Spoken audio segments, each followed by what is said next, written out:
Hello and welcome to today's video. Stephanie Ford here. I'm one of the writers and the head of content strategy at Moving to Canada. With me, Rebecca Major, who's a registered Canadian immigration consultant and also our operations manager. It's been a while since we did one together. What's been happening? So we've just been really busy. For those of you who have subscribed to our newsletter, you'll notice that we're sending out lots of valuable emails. That's been really labor intensive, right, Steph? If you aren't already on the newsletter list, just jump onto movingtocanada.com, and on the homepage, the absolute first block that you see will just have a little spot for your email, and throw that in there, and then you too can get immigration and other news updates almost every day of the week. You can be sure that there'll be regular updates in your inbox. For all the latest information, we go into like money matters, career, everything, not just immigration. And much like the newsletter, today's conversation has a little bit of everything in it. We're going to be discussing some of the hidden costs of coming to Canada. So do you want to walk us through the surprising immigration costs that you might not think about first? First of all, when you apply for immigration, you're going to have to pay processing fees. Those processing fees will depend on the program that you are applying under and how many people are included in the application. Let's take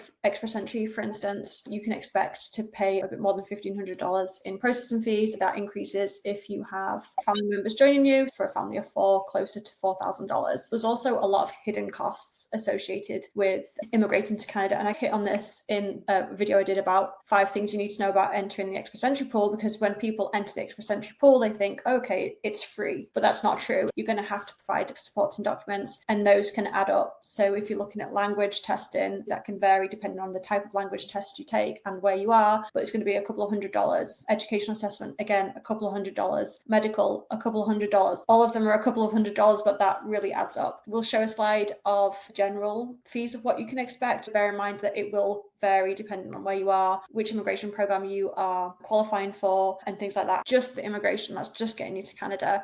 And then you've got living costs. So Steph, do you want to lead off on some of the things that you found? Depending on where in the world you are, some of these may or may not be surprising. The first one that I listed is one that is still lingering for me today, which is taxes. It is still baffling to me every time I go anywhere where I need to buy something and you see the price tag. And I joke that there's just a mystery add-on to everything, because in Australia, there is a goods and services tax, but it is across the whole country. So it's just included in the pricing on the price tag. Whereas here, it might be GST only, or it might have PST and GST. There might be a liquor tax. Weirdly, I've seen the liquor tax added on non-alcoholic products. So if you get like a mocktail or a non-alcoholic beer, sometimes that will still have a liquor tax. I don't know what the liquor tax applies to, but it certainly applies to a wide variety of beverages. I'm in Quebec, it's going to be 15%.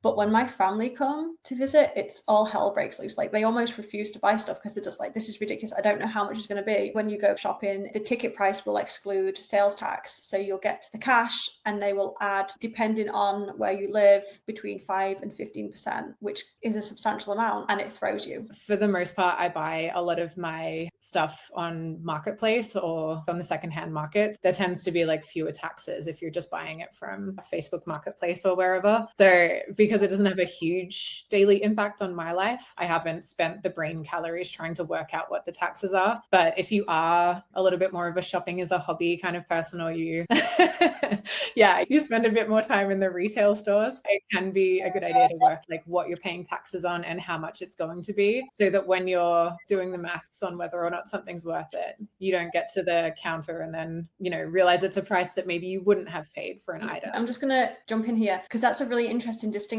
So sometimes when you buy something secondhand, you compare it to the ticket price. And it's not that much better off, but you're excluding the tax that has to be added, which again always gets you. And then when you see something that's 15% off, you're like, oh great, this is a bargain. But you get to the cash and you pay the ticket amount because you've added tax. Always gets me. The next one that gets me as well, and is still so confusing to me, is tipping. I moved here at a time where tipping was really being added to a lot of other different services. If I went to a restaurant, I would tip the server. I may be revealing a character flaw here, but I think it's a common mentality among Australians that we don't like tipping. I don't like it. I do it because it is part of the culture here. And I know that there are such big drawbacks for service workers who don't get tipped. But in my guts, it feels like an institutional failure that they're just paying their staff a living wage a lot of the time. And I hate it when things aren't fair. Tipping for me is like culturally a little odd, but that is what it is. In terms of it being a hidden expense, you will be asked to tip on everything almost now. I saw one recently, roadside car assistance. Somebody called the roadside car assistance and they needed a new battery.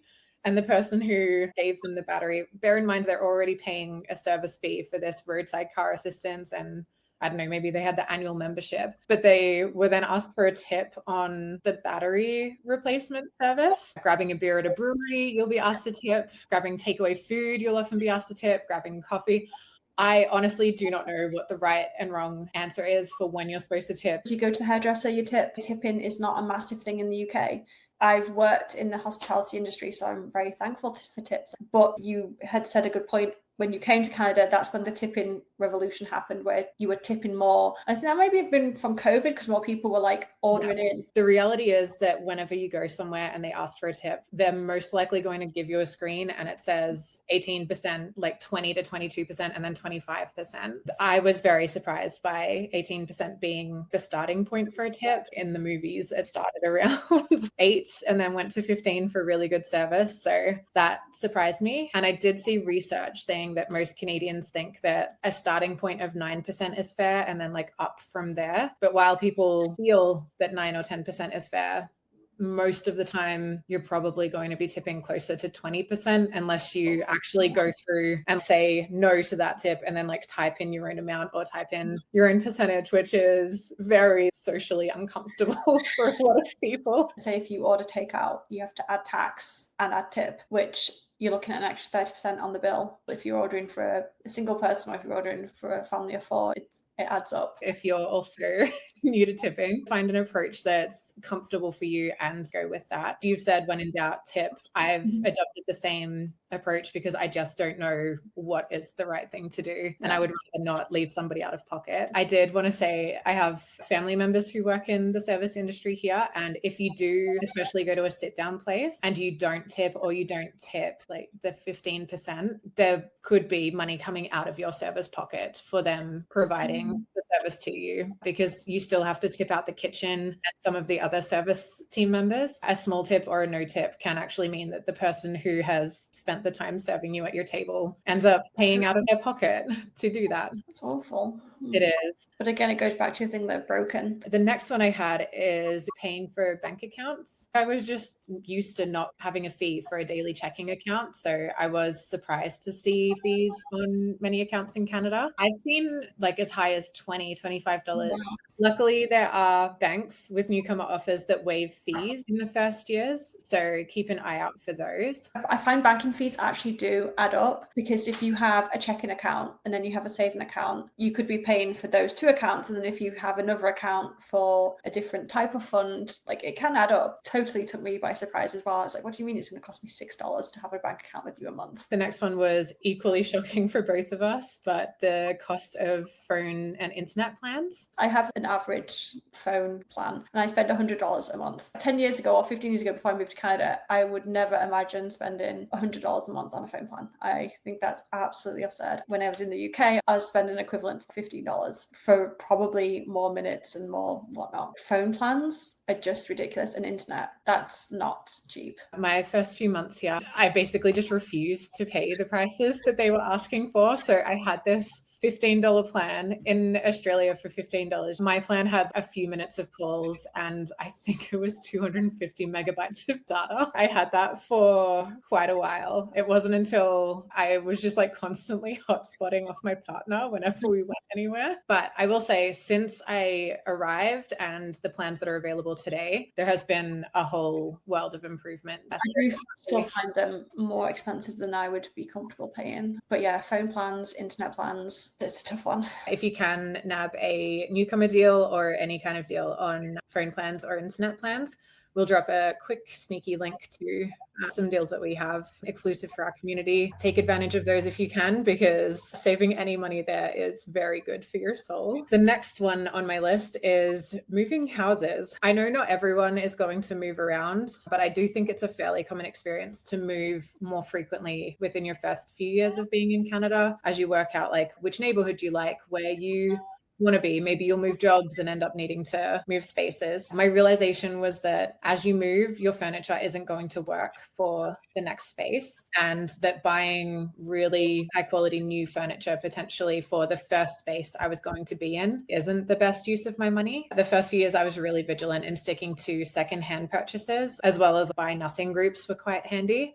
just to get the basics on furniture that I was comfortable getting. Nothing group. Sorry. They're on a lot of like Facebook groups, and you can get apps as well where it's just people give away things. It's usually stuff that they probably would have donated anyway. The benefit to them is that they don't have to go hand in the donations, and you're able to get stuff for free. There are also apps that you can use where you just use the hashtag like free cycle. There's a whole heap of tips out there for getting furniture and things for free. The tip of not going all in on like expensive forever furniture when you just moved, I think is very important. Chances are your taste will change, but your environment where you're going to have that thing will change. When I did get in a more permanent space, I definitely went ham making it pretty, because I feel like I hadn't had a pretty cohesive space for the years before. Now I've been in that space for quite a while. As long as you can hold off spending money on pretty stuff for your home until you're certain that you're going to be there for a longer time, it's a good idea. A secondary benefit of that is if you do move and you realize that your new space isn't going to fit the items you have, you can just sell them, and then the amount of money that you spend on the move is significantly lower. So you can get a smaller U-Haul, or you pay the movers a little bit for a smaller amount of stuff. And it hurts a lot less when you sell a secondhand item for basically what you paid for it, compared to buying something new and selling it at 60 to 70% off just so that you can get it out the door. And then our last one, clothes for each season. We may actually have slightly different opinions on this one. We'll see. I wanted you to dig in first. I know Canada has very distinct seasons,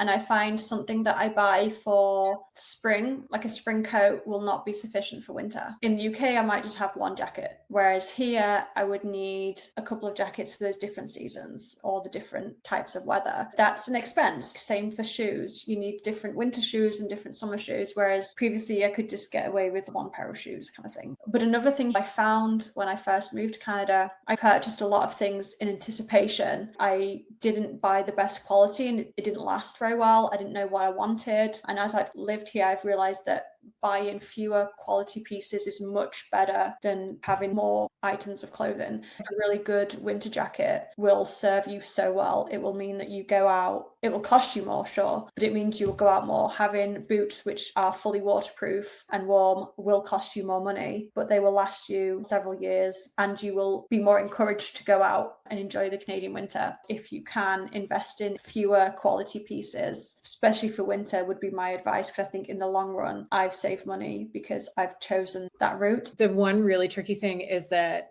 for winter, coming from Australia, I had a little bit of winter experience, but not full seasons, anything like that. So I didn't have a great grasp of what I actually needed. And I did find that my first winter, I was like, oh, okay, I need all of these things. The one in particular that springs to mind won't be relevant to everyone, but my snowboarding outfit that I got, my first season, I just did in secondhand clothes, and that was fine. And then the next season, I got like a fully insulated top and pants. But I really quickly realized that after spending hundreds of dollars on these items, I run pretty warm. And when I'm snowboarding, I need more of a shell than like the full insulated gear. My lesson from all of that is if I can borrow the stuff that I'm going to buy, even if it's just for a day or two, just to see if that's truly what I need before I spend hundreds of dollars on items that I maybe don't need. I did get lucky because I can still use those two insulated jackets just as my like in-town one. And if I'm outside